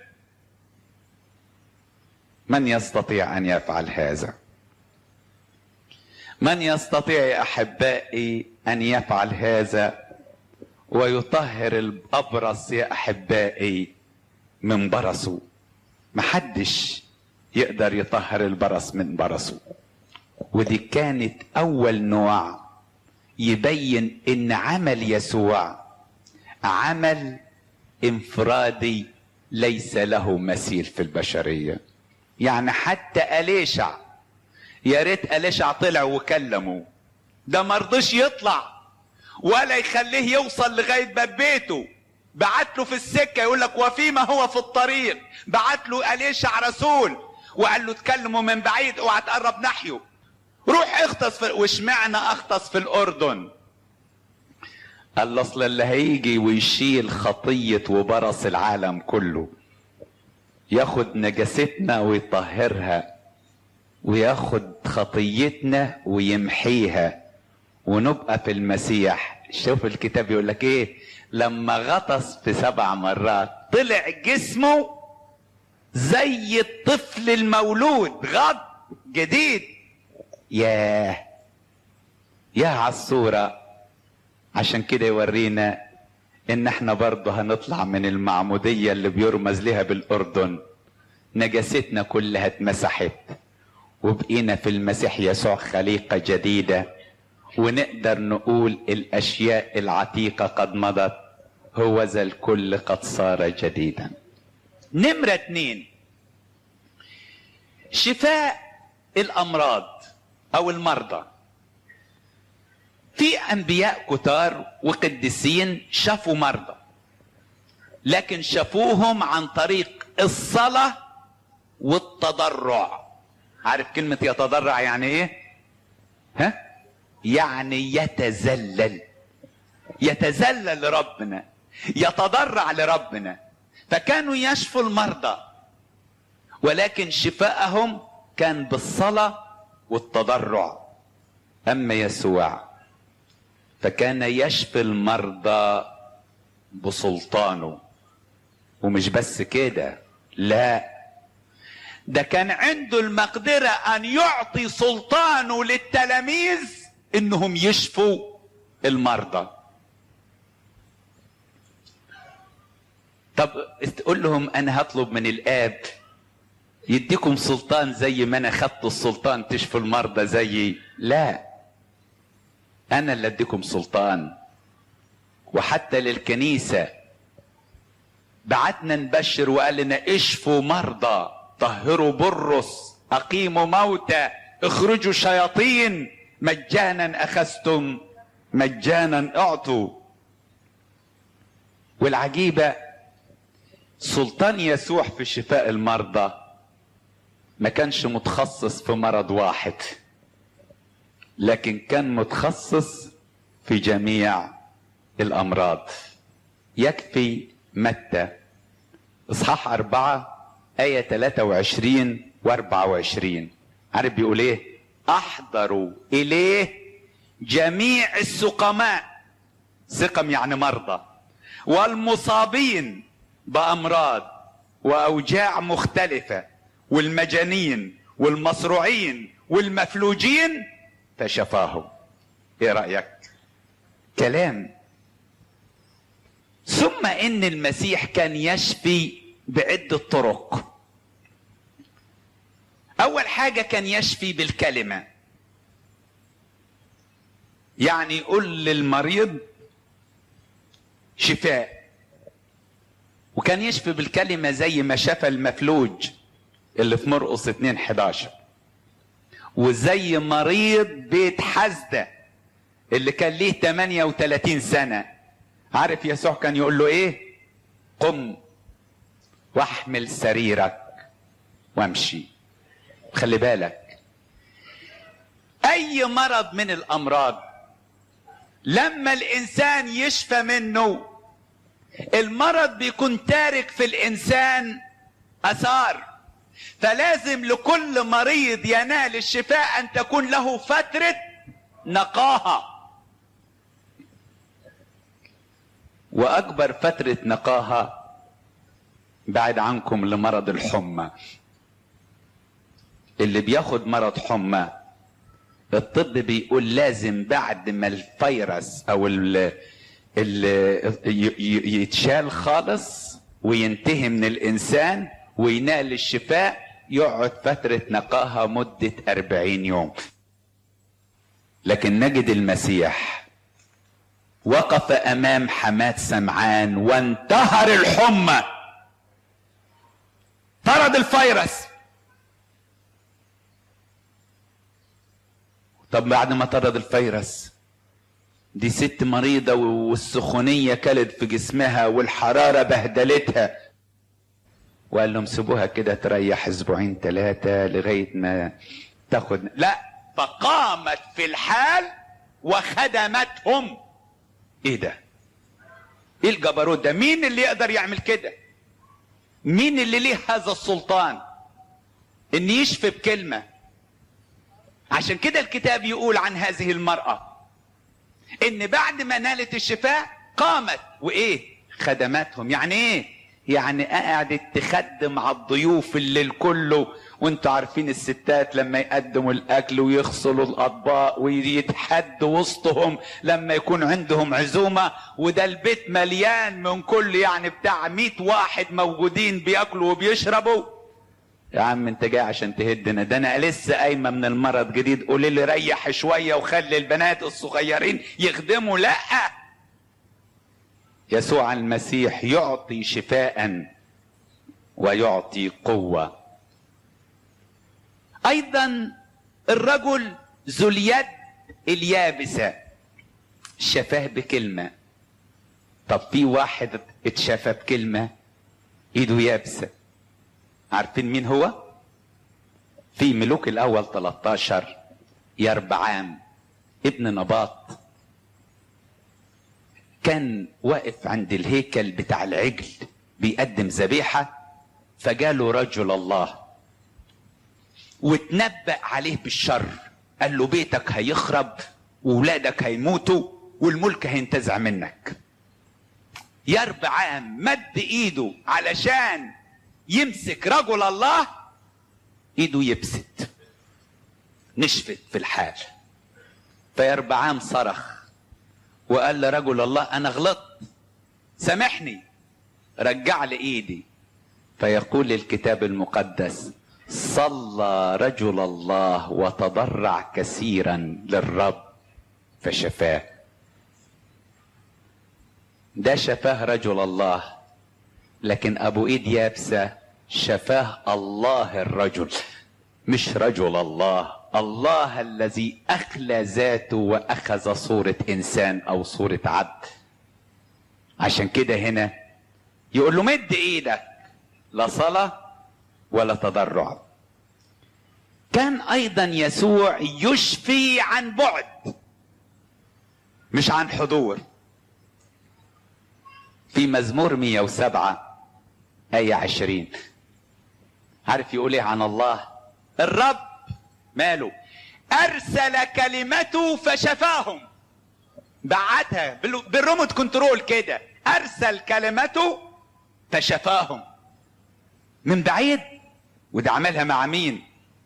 عملها مع قائد المئة لما قال له يعني لازم اروح لغلامك، قال له ابنك ايمانك خلاص متى 8. وعملها مع ضابط الحرس الملكي في كفر نحوم. بل استطيع انه قال عملها مع مين؟ مع المرأة الكنعانية. وخلي بالك المرأة الكنعانية فينيقية. يعني ايه فينيقية؟ يعني عايشة في لبنان، في شمال لبنان، فينيقيا الشمال الاعلى اللي هو كان تابع لسوريا. جاية لوحديها وسايبة في الدولة بتاعتها بنتها، وجاية تسأله، وقال لها ايمانك شفى البنت، روحي. راحت وسافرت بلدها وبتسألهم، قالوا لها البنت خفت في اليوم الفلاني الساعة الفلانية. ليه؟ لان هو ده الشفاء. بل استطيع ان اقول ان يسوع كان يشفي بدون كلمة مباشرة وبدون ارسال كلمة. امال ايه؟ بلمس هد بثوبه. لا اتكلم ولا بعت كلمة، وماشي والناس بتزحم فيه، وبصوا لقوه بيصرخ بيقول مين لمسني؟ تلاميذ ضحكوا. ايه ده؟ كل الناس بتزحم فيك وتاخد بركة، وجاي تقول مين لمسني؟ القوة خرجت مني. الله، يعني قوة خرجت منك ولا قوة جت من عند الله؟ ما ترد عليا. قوة خرجت منك؟ ايوه قوة خرجت منك. وجاءت المرأة لما لمست هد بثوبه شفيت من مرض النزيف، ولكن كان موجود عندها مرض الخوف، فجاءت له خائفة فشفاها ايضا من الخوف وقال لها اذهبي بسلام. اعطاها سلاما واعطاها شفاء كاملا. فتح اعين العميان. نمرة 3، حاجتين محدش عملهم. شفاء البرص، صحيح أليشع قال له روح الأردن، لكن أليشع لا قابله ولا صلاله ولا طلع له بره الباب ولا اتكلم معاه، ولم يشفي أحد بعد كده مريض أبرص. لكن يا أحبائي تفتيح الأعمى، تفتيح الأعمى اللي قال عنه الراجل المولود أعمى، لم نسمع منذ الدهر إن إنسان فتح عينين أعمى. يسوع عمل كم معجزة تفتح أعمى؟ 7 أفراد، 7 أشخاص ذكرهم ال4 أناجيل اتفتحت عينيهم. 2 شفاهم في بداية خدمته في متى 9:27، ادي 2. 1 مذكور في متى 12:22. 2 شفاهم بقرب أريحة متى 20.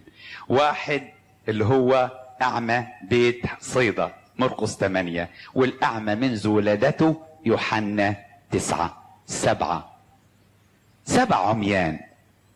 ليه يا أحبائي هنا لما نيجي نتكلم اشمعنى شفاء الأعمى؟ لأن الكتاب المقدس موضعين. الموضع الأولاني مزمور 146:8 بيقول الرب يفتح أعين العميان.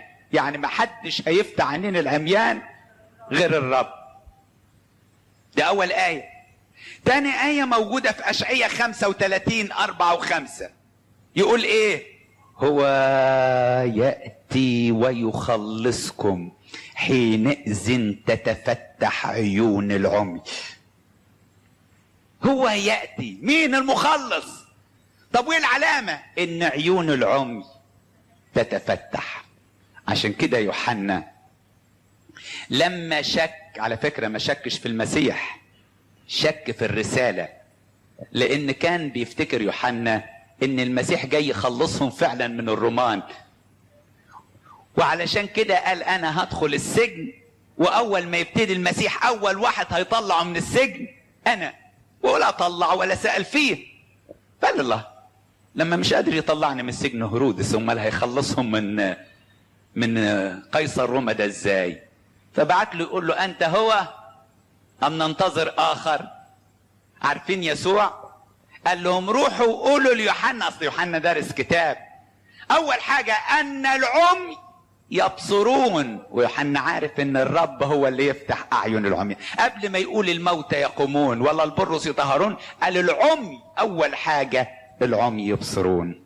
صلح له المعلومة.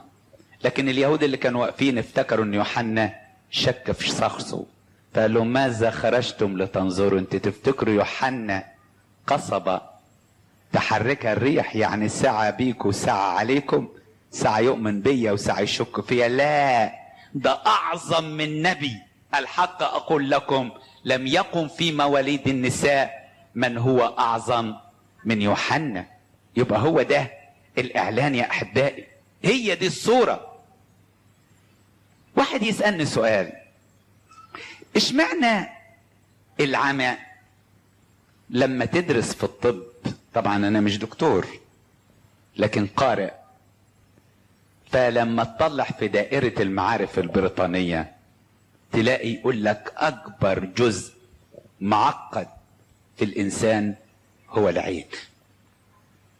اكبر جزء معقد في الانسان هو العين.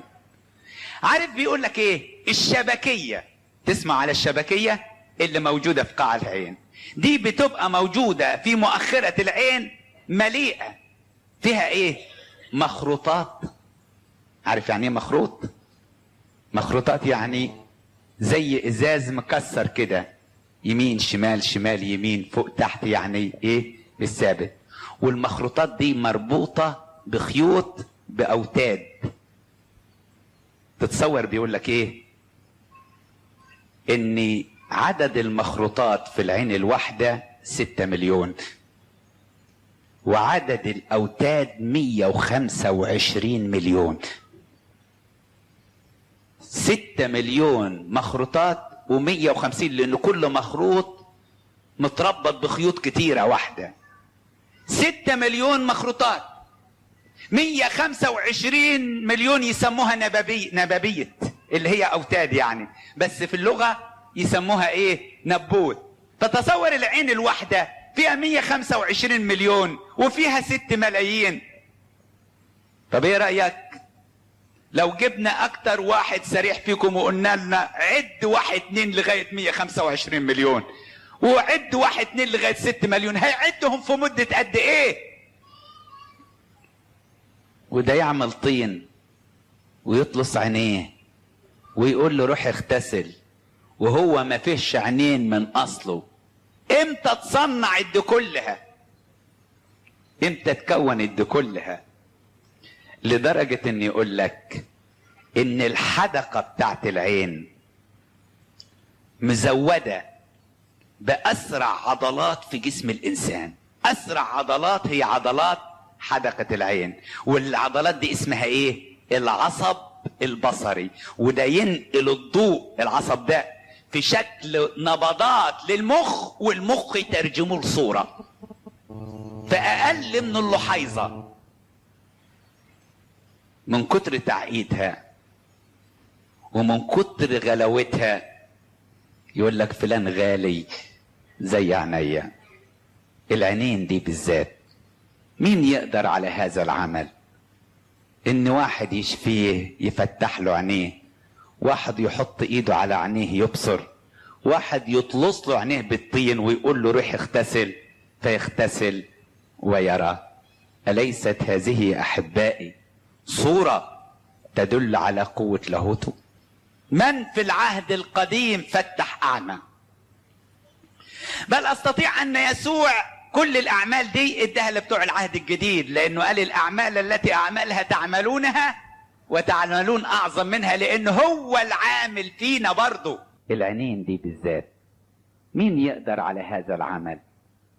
إن واحد يشفيه يفتح له عينيه، واحد يحط إيده على عينيه يبصر، واحد يطلص له عينيه بالطين ويقول له روح اغتسل فيغتسل ويرى.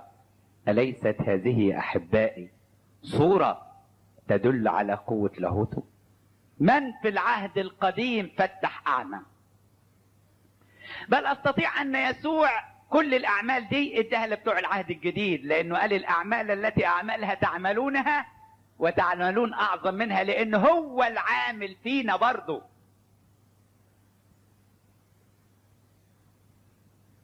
أعمال لم يعملها أحد غيري. نمرة 4، إسكات عاصفة البحر. المسيح يسوع عمل 5 معجزات مرتبطين بالبحر. المعجزة الأولى لما كان نايم في السفينة. المعجزتين إسكات الرياح لما مشى فوق البحر الهايج. 3 معجزات موجودين في لوقا 5 و17، متى 17 ويوحنا 21. دول مرتبطين ايه؟ مرتبطين بالمشي على البحر. المعجزة الأولى لما كان نايم في السفينة، وهنا يورينا كونه ان كان متعب ونام على وسادة، يورينا ان صوت الطبيعي انه انسان عادي تعبان ونايم، لكن جه الشيطان وراح عايز يقلب السفينة باللي فيها وهيج السفينة. وبيقول عنهم في مزمور 107 يصرخون إلى الرب في ضيقهم ومن شدائدهم يخلصهم، يهدئ العاصفة ويسكت أمواجها. يا سلام. فقام المسيح وانتهر الريح. يقول الكتاب في متى 8:26 فصار هدوء عظيم. ايه ده؟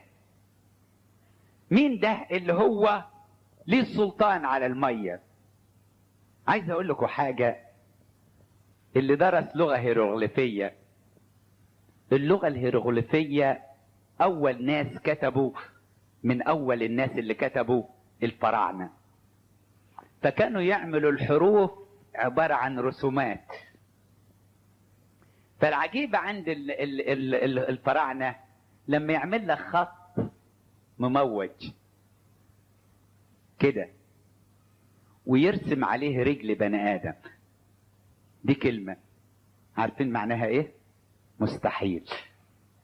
مستحيل حد يمشي على المية، موج مية، مستحيل. مستحيل يا حد يمشي في البشر على المية. لما حب موسى وشعب بني اسرائيل يمشوا، مشوا على اليابسة مش على المية. لما حب يشوع يدخل يعبر النهر الأردن، عبر على اليابسة. لما ايليا ضرب بالرداء انشق الأردن وعبر، ولما أليشع رجع انشق الأردن وعبر. كلهم مشوا على الأرض، لكن مفيش واحد فيهم مشي على المية. ليه؟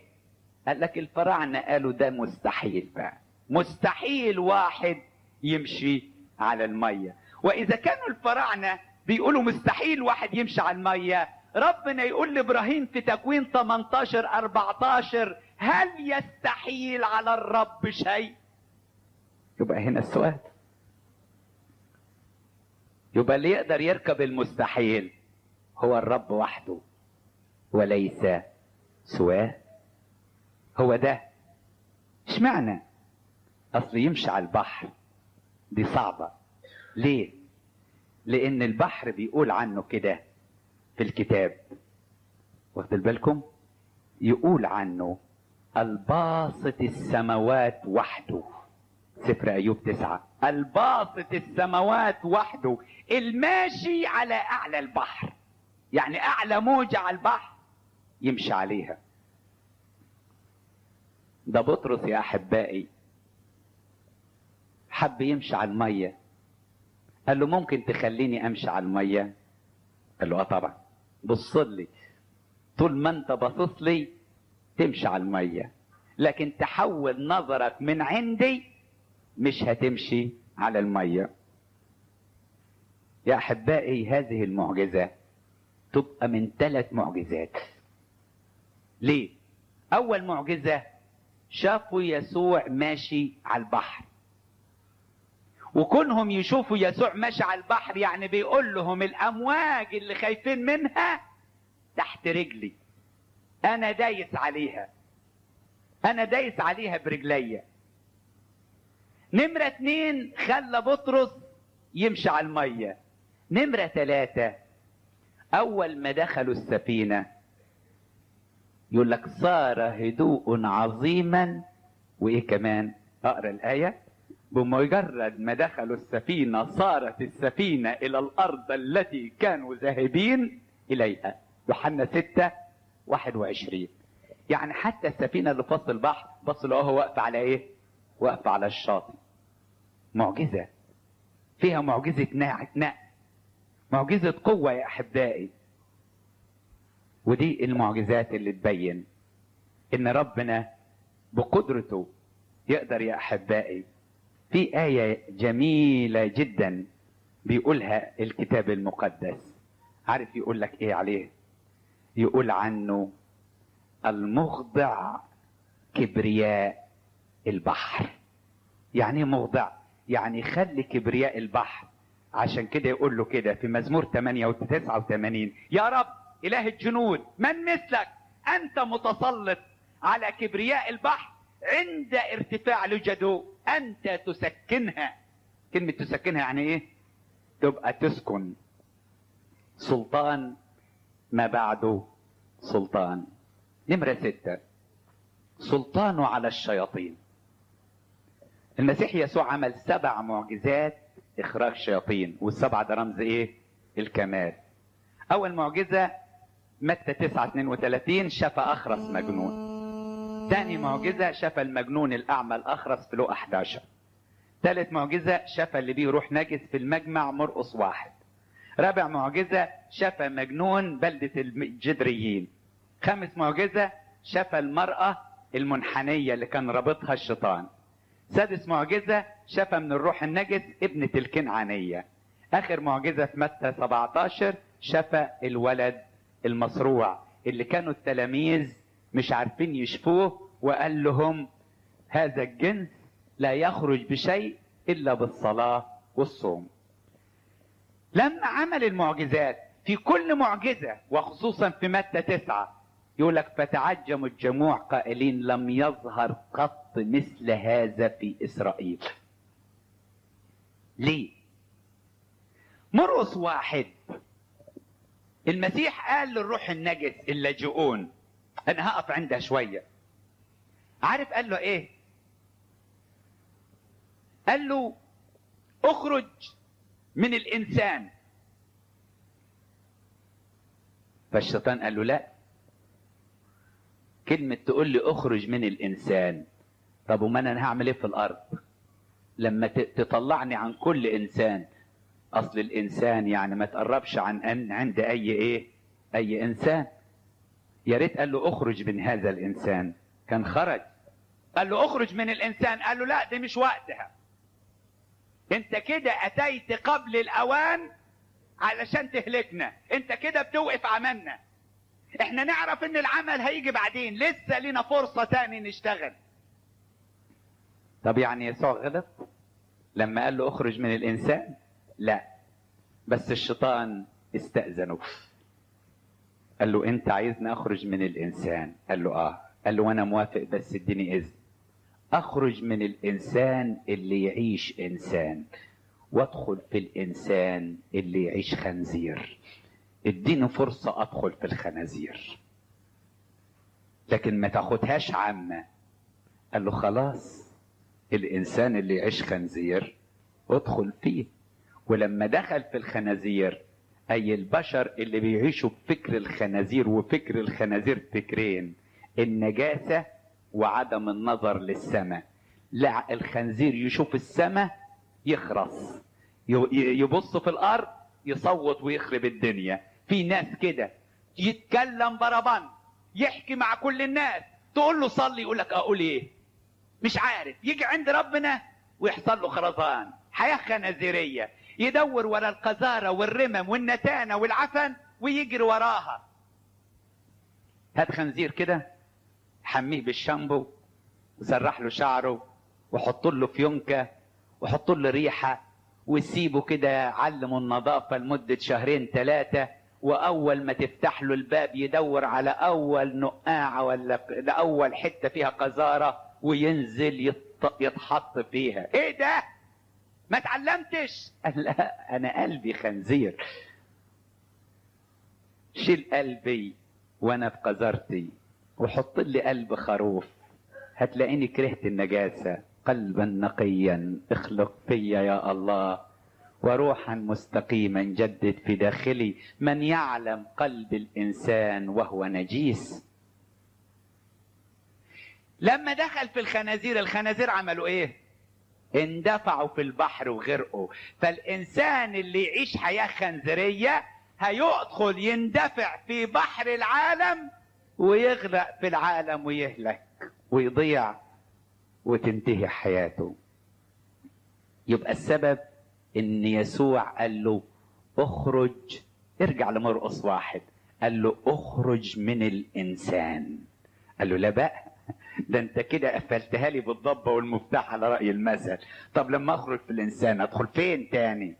ادخل فين؟ قال له لا، الانسان اللي يعيش انسان، اللي يعيش انسانك، اللي يحيا حياتك، اللي تأنس اليه، اللي يطلب خلاص نفسه، انا مش هقرب ناحيته. لكن اديني بقى فرصة الانسان اللي يعيش حياة الخنازير ادخل فيه واطرحه في بحر العالم ويغرق ويهلك. عشان كده يا احبائي ده اللي حصل معاه وده اللي عمله. في معجزة 7، تكسير الخبز. ايه تكسير الخبز؟ ان ربنا 5 ترغفة. ازاي 5 ترغفة يكملوا 5000، يأكلوا 5000 رجل ما عدا النساء والاطفال، ويزيد 12 أفة. ايه ده؟ الخبز ده جه منين؟ الكسرة دي جت منين؟ النمو ده جه منين؟ من يقدر على هذا ان يدي خبز غير صاحب المن السماوي؟ هو ده احبائي اللي يدي الشبع. وخلي بالك يقول لك كانت 5 أرغفة من شعير وسمكتين.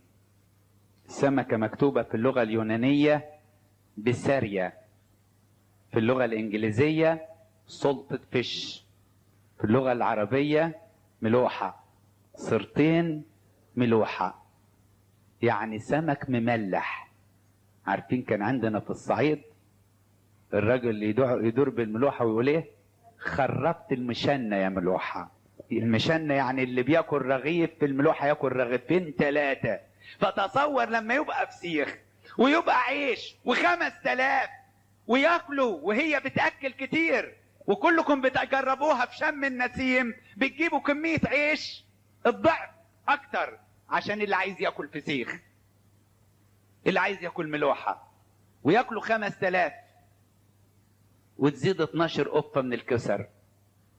ايه ده؟ ايه العمل ده؟ من خلق هذا؟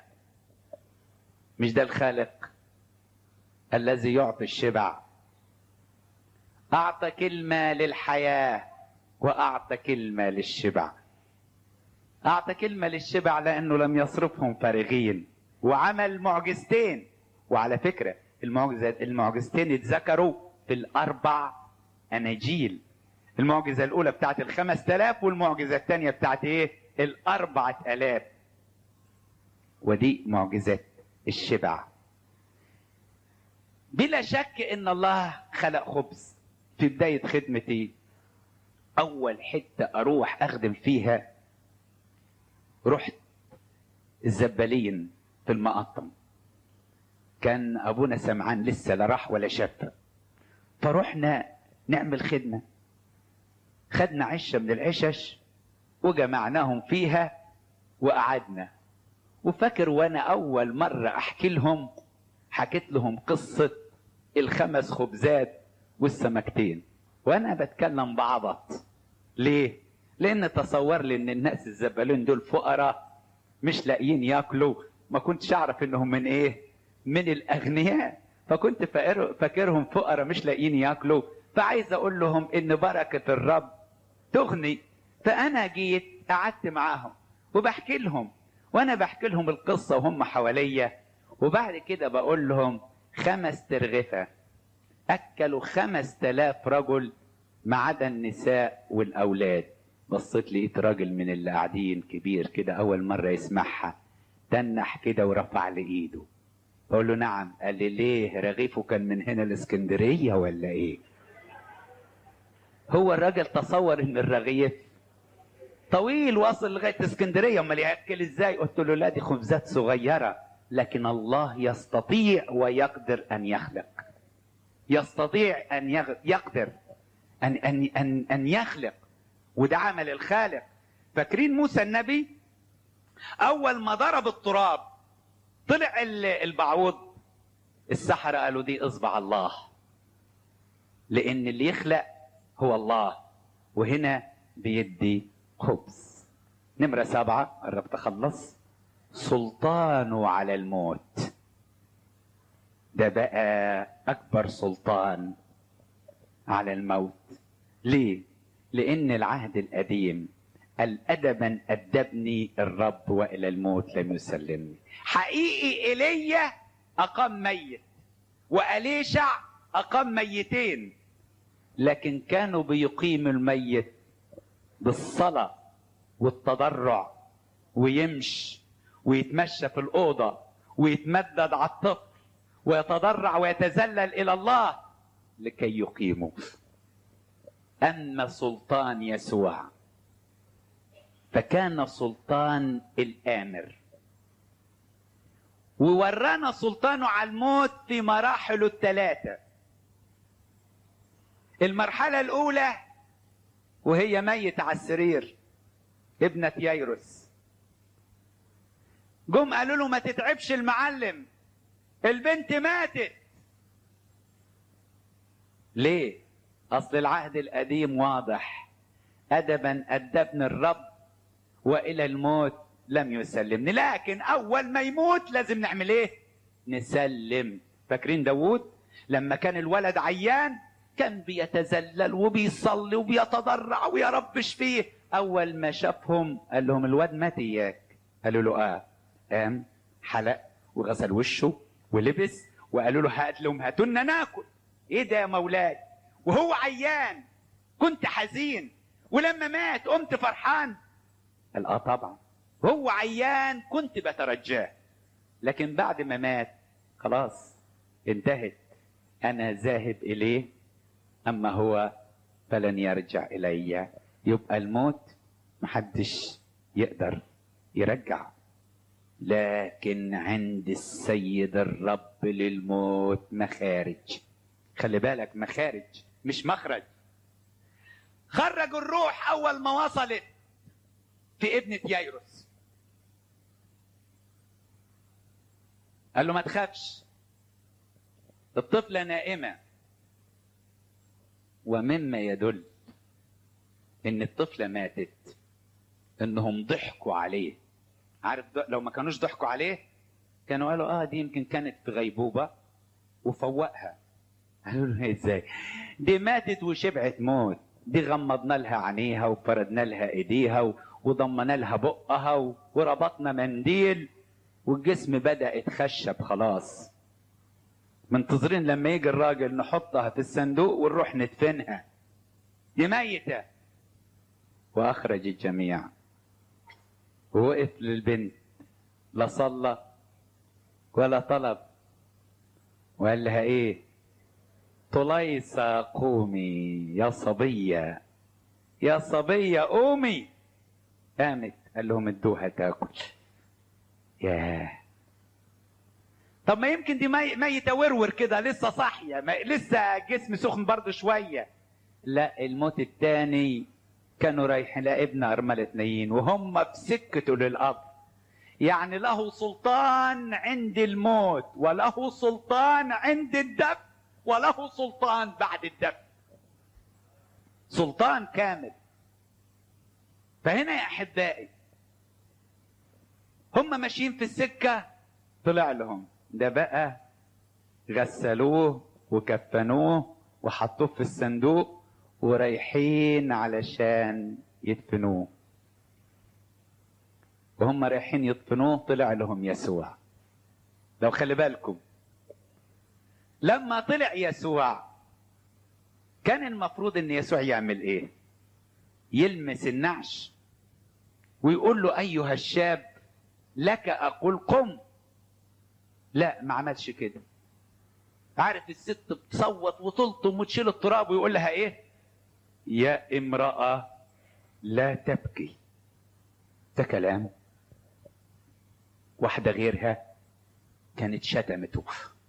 طبعا لما ما بكيش على ضنايا اللي ماليش غيره، ده انا جوزي مات واستعوضت عنه بابني، ده جوزي وراجلي وابني وكل ما ليا، وبعدين خسرته، جاي تقول لي ما تبكيش؟ لما ما بكيش على ابني ابكي على مين بعد كده؟ ده كلام يقولوه ناس عاقلين. يا امرأة لا تبكي، هي كلمة لا تبكي، فكان السلطان عليها أعطاها عزاء في قلبها فسكتت. لأن ربنا ينفذ معجزته بالإيمان قبل العيان. ثم تقدم ولمس النعش وقال له أيها الشاب لك أقول قم. أقاموا ودفعوا الأم. خدي بقى، إيه هي دي بقى؟ ثمرة إيمانك. عشان سمعتي كلامي فده ثمرة إيماني. فهنا كانت الكلمة الأولى عند بداية الموت بكلمة طليسة قومي، همسة للصبية. وكان عند نعش ابن أرملة نايين لمس النعش. أما عند العازر ده مات وشبع موت واندفن واتقفل عليه، وجاي لهم في اليوم الرابع بعد ما الجثة نتنت. النتن على فكرة في اليوم الثالث العفن يضرب في الجسم كله، لكن اليوم الرابع ده نتنة زيادة بقى. كل الأجهزة باظت. بعد عنكم لما حد يندفن العصارة بتاعت الجسم تنزل في الكفن. الكفن تلاقوه بينقع، ناقع بسواد كده، بالسوائل اللي نازله من الجسم، بالعفونه. ده حتى الكفن اللي مكفن بيه اتشال منه الفساد، اتشال منه العفن. ما كانوش قرفوا لما قال لهم حلوه. غيرهم بيقول نحله ازاي؟ ده عفونه، حلوه. ايه ده؟